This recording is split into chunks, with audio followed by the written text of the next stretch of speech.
Good morning जी, बहुत बहुत स्वागत है आपका। बात करेंगे प्रेस कॉन्फ्रेंस को लेकर, क्योंकि मुंबई और हैदराबाद का आज मैच है और इस मैच में क्या रोहित शर्मा खेलेंगे, उनकी पीठ का दर्द कैसा है, क्योंकि बीते मुकाबले में इस बात को बार बार कहा गया कि रोहित शर्मा को स्टिफ बैक की दिक्कत है, थोड़ा सा कमर में दर्द है और इसी वजह से वो इम्पैक्ट प्लेयर के रूप में खेले थे। इसको लेकर के पीयूष चावला ने प्रेस कॉन्फ्रेंस में जो है वो बताया था, थोड़ा ब्रीफ में बताया था, लेकिन इस बारे में जानकारी मिल गई थी कि उनकी कमर में दर्द है। अब सनराइजर्स हैदराबाद के खिलाफ क्या वो खेलते हुए नजर आएंगे? इसके अलावा जसप्रीत बुमराह को लेकर भी सवाल किया गया प्रेस कॉन्फ्रेंस में, क्योंकि बीते दिन शाम को जो है वो प्रेस कॉन्फ्रेंस हुई और प्रेस कॉन्फ्रेंस में न सिर्फ कप्तान हार्दिक पांड्या को लेकर के सवाल हुए, बल्कि सवाल जसप्रीत बुमराह के वर्कलोड मैनेजमेंट को लेकर के भी हुए। सवाल इस चीज को लेकर भी हुए कि क्या रोहित शर्मा रिस्क लेंगे स्टिफ बैक होने के बावजूद, और इन चीजों को लेकर के जो जवाब सामने निकल कर आए हैं वो आपके सामने रखूंगा। साथ ही आपको यह भी बता दूं कि एग्जैक्टली प्रेस कॉन्फ्रेंस में जो जो सवाल हुए उसी तरीके से आप लोगों के सामने बात रखेंगे, क्योंकि बहुत दिलचस्प बातें हुई मुंबई पॉइंट ऑफ व्यू से। उनको अपने पर अभी भी कितना आत्मविश्वास है, कहाँ फिनिश कर सकते हैं, क्या रहा सीजन में, बहुत सारी बातें, तमाम तरह की बातें और तमाम तरह के सवाल।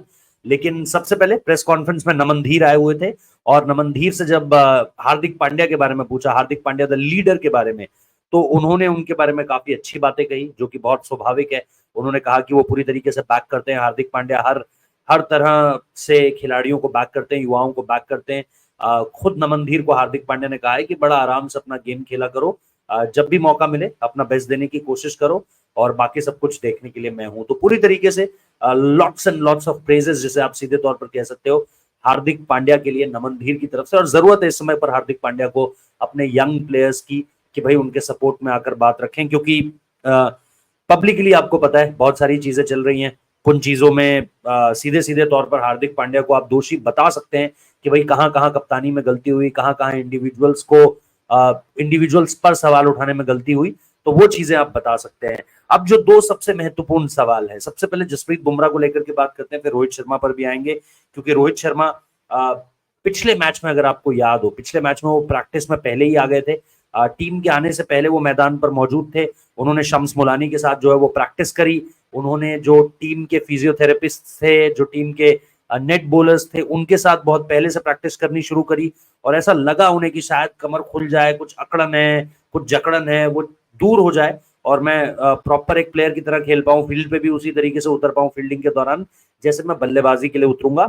हालांकि वो चीज हो नहीं पाई और इस वजह से इस मुकाबले में उनके खेलने ना खेलने को लेकर के बड़े सवाल हैं।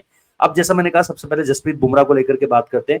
बुमराह के वर्कलोड मैनेजमेंट को लेकर के बीते कुछ समय से लगातार सवाल रहे हैं कि जसप्रीत बुमराह इंजरी के बाद से जितना भी उन्होंने क्रिकेट खेली है, चाहे उन्होंने वर्ल्ड कप खेला हो, चाहे हमने लगातार उनको परफॉर्म करते हुए देखा हो, वर्ल्ड कप के बाद भी टेस्ट सीरीज अगर हमने देखी, या जिस भी तरीके से वो जहां जहां पर भी रहे मौजूद, एक तरीके से वर्ल्ड कप के बाद आप कह सकते हो कि बीच में आराम जरूर मिला, लेकिन उसके बाद कंटिन्यूस एक तरीके से आप उन्हें क्रिकेट के फील्ड पर उतरता हुआ देख रहे हो। और इंग्लैंड सीरीज के बीच में भी उन्हें एक मैच का जो है वो गैप दिया गया था, आई थिंक रांची टेस्ट था, जहां पर हम जसप्रीत बुमराह के बिना खेल रहे थे। तो वहां पे कोशिश की गई कि उनका वर्कलोड मैनेज किया जा सके, लेकिन जब नमन धीर के सामने ये सवाल रखा गया कि आप किस तरीके से देखते हो इन चीजों को, हार्दिक पांड्या को लेकर के, कि क्या हार्दिक पांड्या कप्तान के रूप में या टीम मैनेजमेंट ने जसप्रीत बुमराह को लेकर के किसी तरह के कोई फैसले की बात अभी कही है वर्कलोड मैनेजमेंट को लेकर के, तो एग्जैक्टली जो नमन धीर ने कहा है वो मैं आपको बताता हूं। मैंने प्रेस कॉन्फ्रेंस सुनी, जो पॉइंटर्स नोट डाउन किए हैं वो एग्जैक्टली मैं आपको बता देता हूं कि उनकी तरफ से क्या कुछ कहा गया है बुमराह को लेकर के। लगातार इसमें लिखा हुआ है वर्कलोड मैनेजमेंट को लेकर के। अब वो कहते हैं, has said during the that there have been no discussions as such about this and it will be team management's call at the end of the day। उन्होंने सीधे तौर पर ये बात कही है कि टीम मैनेजमेंट में इन सारी चीजों को लेकर के अभी किसी तरह की कोई बात नहीं हुई है। No discussions as such about this, इस बारे में कहीं कोई चर्चा अब तक नहीं हुई है। And it will be team managements call at the end of the day.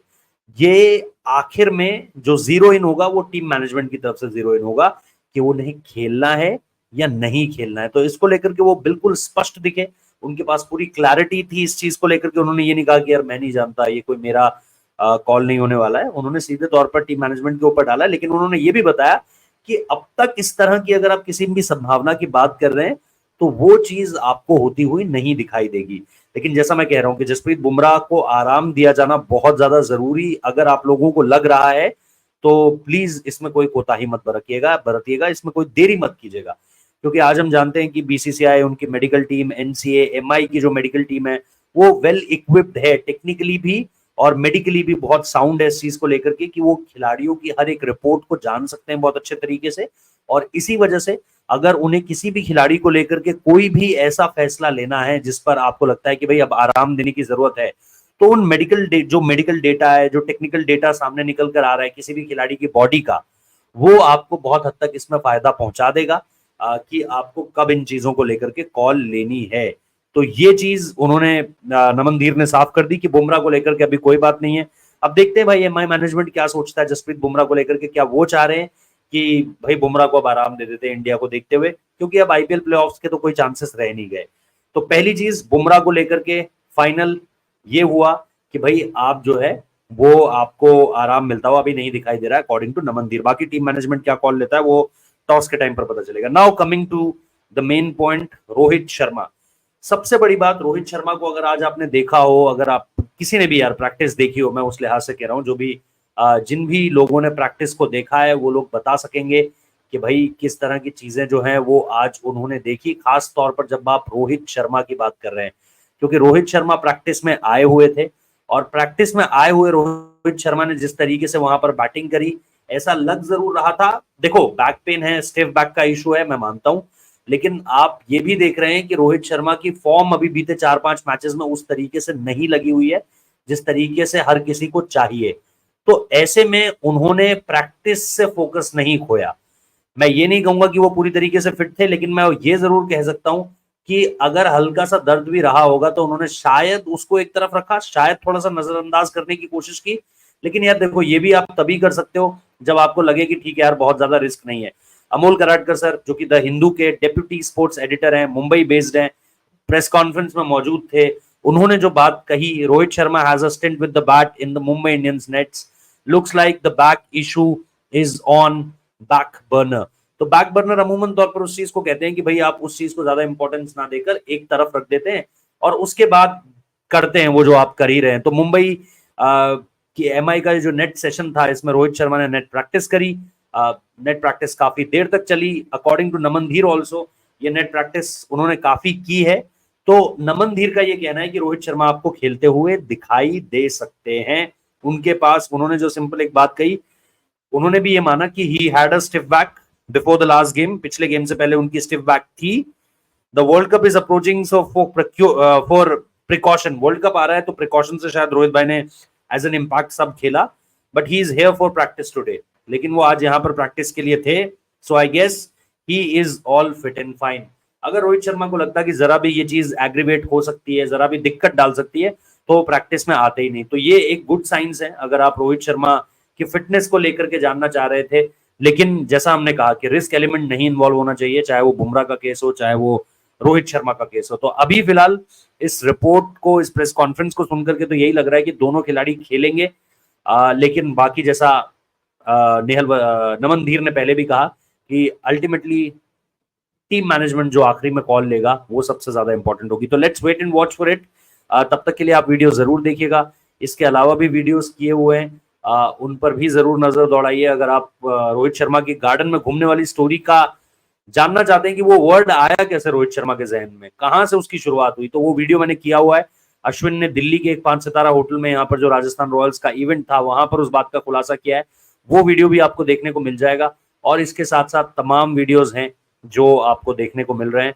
Plus बहुत ही जल्दी जो है वो आपको एक वीडियो और मिलेगा यहाँ पर, जो वर्ल्ड कप के दौरान फैशन शो हुआ था उसकी क्या कहानी है उसके बारे में भी बात करेंगे। तो फिलहाल अभी thank you so much for checking out this video. Subscribe कर जाना, वीडियो लाइक कर जाना और कमेंट बॉक्स में बताना आपको क्या लगता है, खेलना चाहिए या नहीं खेलना चाहिए, ये बताना। Thank you.